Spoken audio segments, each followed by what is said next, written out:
going to show you some beginner's yoga postures that you can practice at home. These are great for those who are just starting out. Enjoy the video. Please visit my website LexiYoga.com for more information on the healing powers of yoga and much more. Bridge pose is known as Setu Bandhasana in Sanskrit. Setu means bridge. As you form a bridge with your chest, hips, and legs, visualize a tall bridge arching over a rushing river. Lie on your back with your knees bent, feet flat on the floor, hip width apart. Stretch your arms down along your sides, palms facing down. Breathe in. As you breathe out, roll your hips up from the floor, starting with the tailbone, then through your middle back and upper back, until you have lifted your hips as high as you can. Keep your feet flat on the floor and press your palms and shoulders into the floor. Make sure that your knees point forward in line with your hips and feet. Stay there for several slow breaths. Each time you breathe out, try to raise your hips a little higher. On an out breath, slowly roll down out of the pose, starting with your upper back, then your middle back, and finally your tailbone. Bridge pose strengthens the back and stretches the front of the body. If bridge pose hurts your back, then roll your hips up only until your body forms a straight slanted line from your knees to your shoulders. Cobra pose means Bhujanga in Sanskrit, which means serpent snake. As you practice Cobra, pretend that you're a snake stretching slowly and gracefully towards the sky. Lie on your stomach and bend your elbows so that your hands are flat on the floor beneath your shoulders. Keep your legs together. As you breathe in, bring your head up, leading with the chin.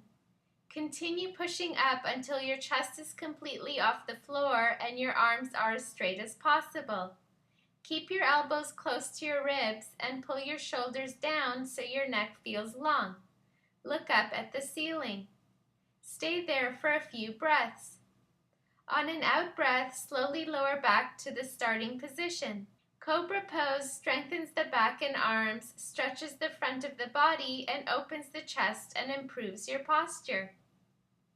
If this pose hurts your lower back, do the modified version of Cobra. Instead of coming up onto your hands, come up onto your forearms. Look forward and slightly up rather than directly up at the ceiling. Half tortoise is a variation of child's pose. It's a resting pose that's good to do after a difficult or backward bending pose like Cobra. Imagine that the curve of your back is the rounded shell of a tortoise. Kneel on your hands and knees with your hands directly beneath your shoulders and your knees under your hips. Keep your palms flat on the floor with your fingers spread apart and the tops of your feet flat on the floor without your toes tucked under. Keep your back flat so that it's parallel to the floor. Don't raise your head. Keep the back of your neck in line with your back so that you form a straight line from your tailbone to the top of your head. Breathe in. As you breathe out, push your hips back and sit with the bottom resting on your heels. Rest your head on the floor. Keep your arms stretched out in front of you, palms flat on the floor, and let your whole body relax. Stay there for several breaths. Half tortoise stretches the arms, back, and shoulders and massages the stomach and pelvic area. If your knees feel uncomfortable, put a cushion under them. If they hurt, don't do the pose. Do the cat pose instead. Have you ever seen a cat arching and stretching after a nap? In this pose, you stretch like a lazy cat. Kneel on your hands and knees with your hands directly beneath your shoulders and your knees under your hips. Keep your palms flat on the floor with your fingers spread apart and the tops of your feet flat on the floor without your toes tucked under. Keep your back flat so that it's parallel to the floor. Don't raise your head. Keep the back of your neck in line with your back so that you form a straight line from your tailbone to the top of your head. Breathe in. As you breathe out, curve your back over so it is as rounded as possible. Your tailbone is tucked under and your head is dropped down. Imagine that you are curving the front of your body over a big ball. Stay in this position for a few breaths. Breathing in, arch upward so that the top of your head and your tailbone are pointing at the ceiling and your back is dropped in a curve. Now imagine that the ball is resting on top of your back, in the curve your back is making.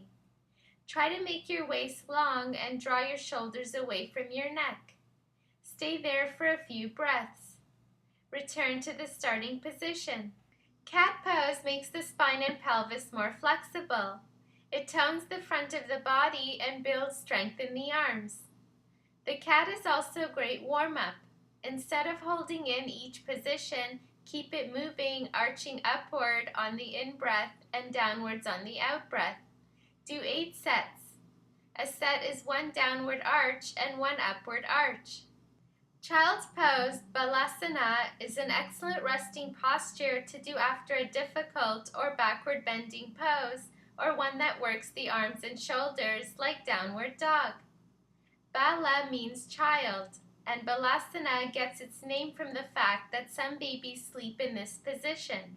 So go back a few years and pretend that you're a snoozing baby. Kneel on your hands and knees with your hands directly beneath your shoulders and your knees under your hips.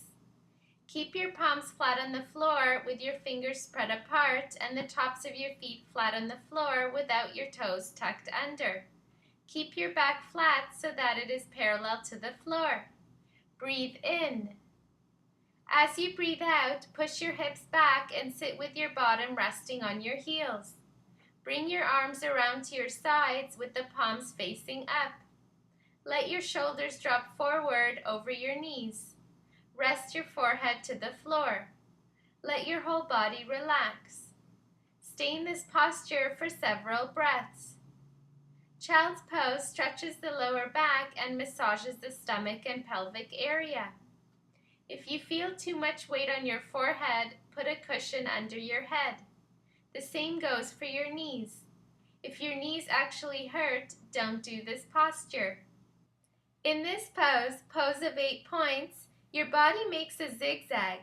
Your heels, your bottom, and the top of your head form the upward pointing zigs. Line your stomach with your palms flat on the floor beneath your shoulders and your forehead resting on the floor. Breathe in. Breathing out, tuck your toes under, lift your bottom into the air, and raise your head. You should be resting on 8 parts of your body: your toes, your knees, your chest, your chin, and your hands. Your knees and elbows are bent, your bottom is lifted, your back is arched, and your head is raised. As you lift your bottom, your knees will move forward slightly on the floor. Stay there for a few breaths. On an out breath, untuck your toes, lower your stomach, and return to the starting position. This pose stretches the stomach and strengthens the lower back. If this hurts your knees, put cushioning under them. Sukha means joy or pleasure, and Sukhasana, seated twist, is the easiest of the seated postures. This version adds a twist to spice things up. As you twist around, visualize a barber's pole with colored stripes twisting around and up to help you sit taller and twist around farther. With your legs crossed, sit as tall and straight as you can. Pull your shoulders back and down and stack your head over your neck and pull your chin in slightly so that it's parallel with the floor. Let your hands rest on your legs. Breathe in. As you breathe out, twist your upper body, including your arms and head, to the right, but keep your hips facing front. Let your left hand hang over your left knee and put your right palm flat on the floor behind you. Look over your right shoulder. Stay there for several breaths. With each out breath, try to sit up taller and twist around farther. Slowly come out of the twist, cross your legs the other way, and repeat the twist in the opposite direction. Seated twist stretches the waist and neck and strengthens the muscles of the chest, back, and shoulders. If you find it hard to sit tall or to let your legs fall open, sit on a small pillow or folded blanket, or do it in any other seated position if you can. You can also do it in lotus or half lotus position as well. No, you don't have to be dead to do corpse pose. This is the classic position for yoga relaxation. As you do corpse pose, imagine that you can float above your body and look down at yourself. See yourself in a state of complete rest with every muscle relaxed. Lie on your back with your legs stretched out and slightly apart and your arms comfortably at your sides, palms facing up. You may want to put a rolled up towel under your knees, as this will help your lower back press gently onto the floor. Close your eyes.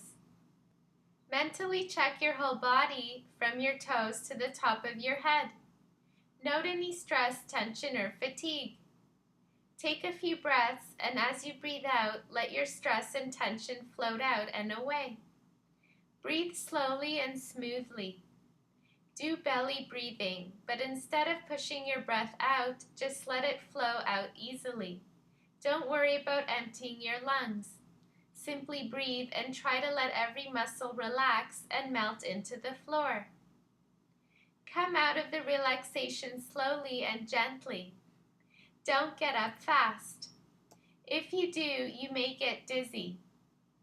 Open your eyes, roll onto your side and sit up, then stand slowly. Corpse pose relaxes tighter, tired muscles and restores energy and refreshes you. The only danger in doing the corpse pose is that you might fall asleep.